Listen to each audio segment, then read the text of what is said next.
আফগানিস্তান পাকিস্তান সীমান্তে ক্রমবর্ধমান সংঘর্ষ পরিস্থিতি গভীরভাবে পর্যবেক্ষণ করছেন জাতিসংঘের মহাসচিব অ্যান্টোনিও গুতেরেস। সাম্প্রতিক সহিংসতা বৃদ্ধিতে তিনি উদ্বেগ প্রকাশ করেছেন এবং উভয় পক্ষকে সংযম প্রদর্শনের আহ্বান জানিয়েছেন।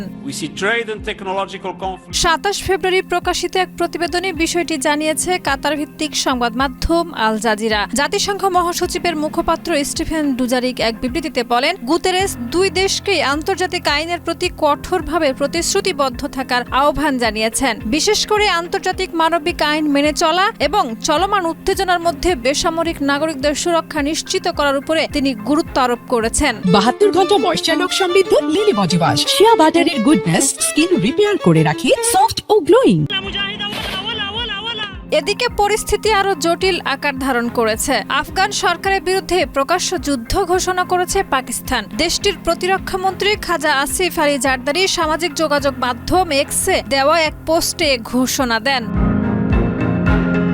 ব্রিটিশ সংবাদ মাধ্যম বিবিসির প্রতিবেদনে বলা হয়েছে, আফগান বাহিনীর হামলার জেরে আফগানিস্তানের বিভিন্ন শহরে পাকিস্তানের পাল্টা আক্রমণের মধ্যেই এ ঘোষণা আসে। খাজা আসিফ তার পোস্টে লিখেন, পাকিস্তান সরাসরি ও মিত্র দেশগুলোর মাধ্যমে পরিস্থিতি স্বাভাবিক রাখতে সর্বোচ্চ কূটনৈতিক প্রচেষ্টা চালাচ্ছে। তবে সেই প্রচেষ্টা ব্যর্থ হওয়ায় এখন এটি দুই দেশের মধ্যে প্রকাশ্য সংঘাতে রূপ নিয়েছে বলে দাবি করেছেন তিনি। পাকিস্তানের প্রধানমন্ত্রীর মুখপাত্র আশরাফ জায়েদির দাবি করেছেন, অভিযানে 133 আফগান নিহত ও 200-র বেশি আহত হয়েছেন। তবে আফগান সরকারের মুখপাত্র জাবিউল্লাহ মুজাহিদ এই দাবি নাকচ করে বলেন, সর্বশেষ হামলায় কেউ আহত হয়নি, বরং পাল্টা হামলায় অর্ধশতাধিক পাকিস্তানি সেনা নিহত হয়েছে।